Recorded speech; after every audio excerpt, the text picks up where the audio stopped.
Изминатиот викенд Скопје беше домаќин на вториот дел од овогодишното Балканско првенство во карате за кадети, јуниори и каратисти од U21 категоријата.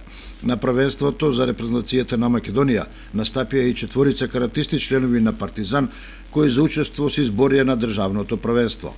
Најдобро остварување постигна каратистката Мартина Шахинова, која освои бронзени медали во поединечна конкуренција борби јуниорки плюс 59 кг и во екипна конкуренција борби јуниорки.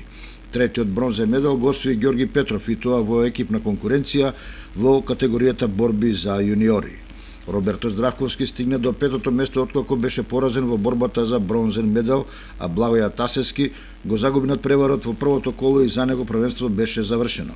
На Балканското првенство за кадети, јуниори и U21 во Скопје учествуваа репрезентациите на Македонија, Бугарија, Турција, Косово и Албанија. Другите 5 репрезентации – Словенија, Хрватска, Босна и Херцеговина, Србија и Црна Гора – овогодишната Балканијада ја завршија пред 7 дена во Словенија.